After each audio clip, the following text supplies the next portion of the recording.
Bismillahirrahmanirrahim. Assalamualaikum warahmatullahi wabarakatuh. Izin memperkenalkan diri. Nama saya Khair Najwa, NPM 227555098. Saya dari kelas 2C, program studi akuntansi perpajakan, jurusan ekonomi dan bisnis. Di sini saya mendapatkan tugas dari mata kuliah statistika dengan dosen Pak Ros. Nah, di sini saya sedikitnya akan menjelaskan tentang sampel besar atau hipotesis. Hipotesis sendiri bermakna pernyataan mengenai nilai suatu parlementer populasi yang dimana untuk pengujian dan berguna untuk mengambil keputusan. Nah, di metode hipotesis ini menggunakan tabel Z kurva normal. Nah, untuk pengujian hipotesis sendiri itu menggunakan prosedur yang didasarkan pada bukti sampel yang dipakai untuk menentukan apakah hipotesis itu ditolak atau tidak ditolak atau diterima. Di sini biasanya kita menggunakan kata-kata tidak ditolak. Nah, langkah-langkah untuk menentukan hipotesis itu ada 5 cara. Yang pertama yaitu menentukan atau merumuskan hipotesis. Di sini dengan cara untuk mencari hipotesis 0 atau biasa disebut dengan HO atau H0 dan menentukan juga hipotesis alternatif atau biasa disebut dengan H1. Nah, setelah menemukan rumusan dari hipotesis tersebut, menentukan H0 dan H1-nya, berlanjut kepada menentukan tarif nyata atau bisa disebut dengan alfa. Nah, alfa tersebut probabilitas menentukan hipotesis. Jadi kalau misalkan tarif nyatanya 5%, biasanya dipakai dengan 5%. Nah, 5% tersebut kalau untuk mencari satu arah itu tinggal seperti ini.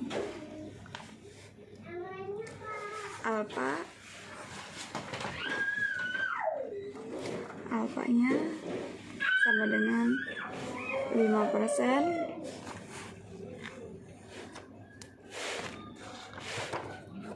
Alfanya 5%, jadi C besarnya sama dengan 1 dikurang 5% sama dengan 95%. Nah, jadi nilai krisis Z-nya itu didapat dari ZA atau nilai krisis Z itu diperoleh dari 0,5 dikurang 0,05 yang mendapatkan nilai probabilitas 0,4500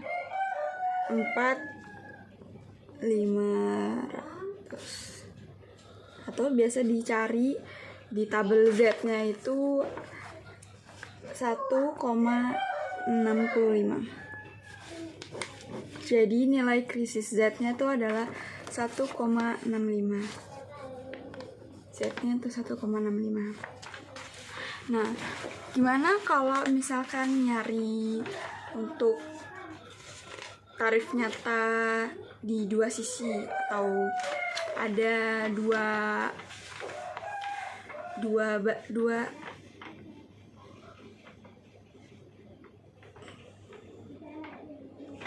arah. Gimana kalau dua arah? Nah, jadi kalau dua arah itu adalah ketika kita sudah mendapatkan alfanya, alfa kalau yang setengah itu kan 5%.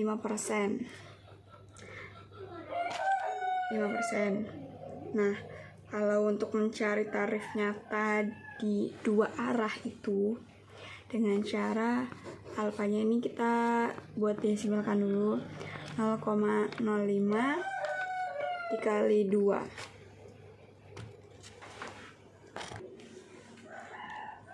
Nah, 0,05 dikali 2 itu hasilnya adalah 0,025.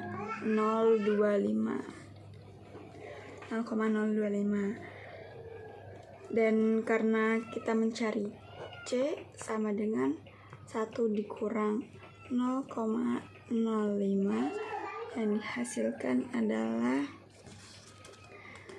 0,95. Dan kita kan mencari dua arah, jadi dikalikan 2.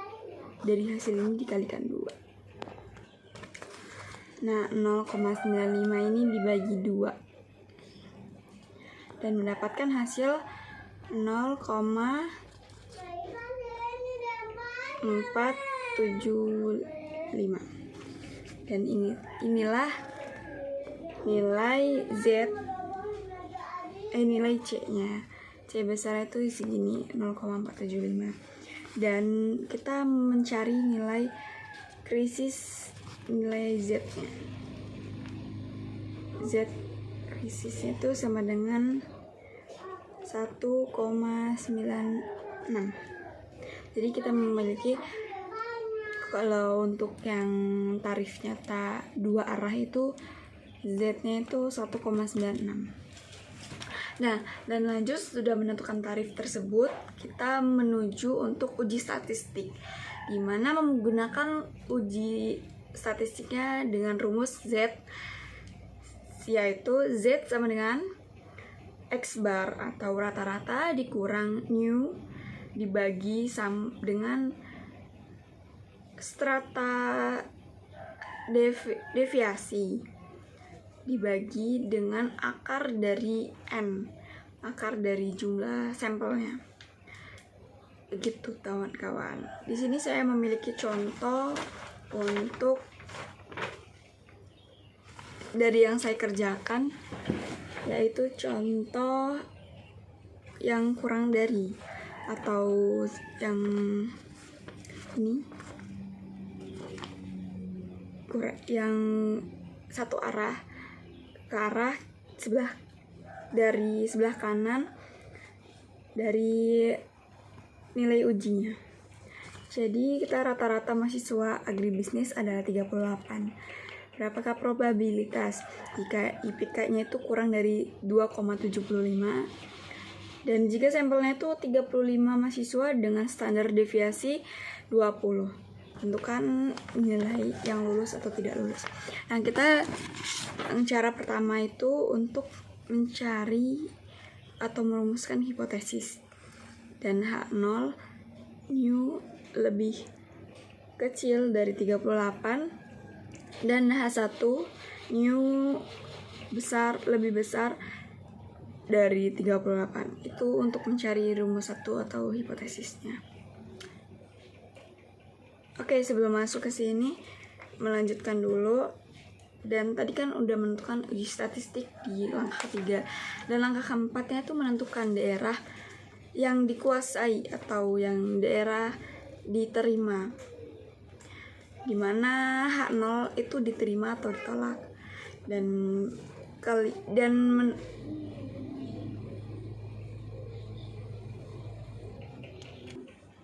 Nah, setelah itu langkah kelimanya adalah menentukan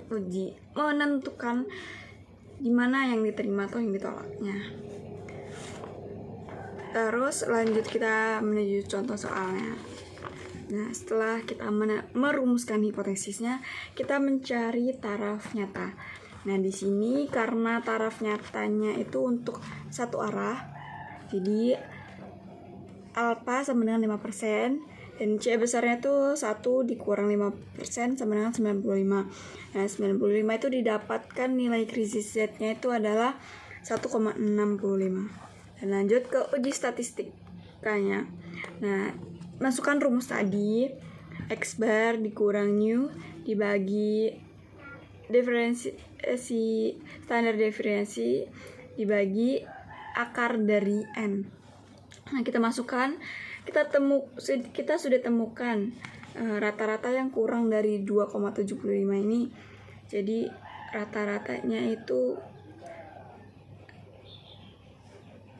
kita mencari 38 dengan new-nya itu 38 dibagi 20 dari standar deviasi dan dibagi 35 dari jumlah sampel.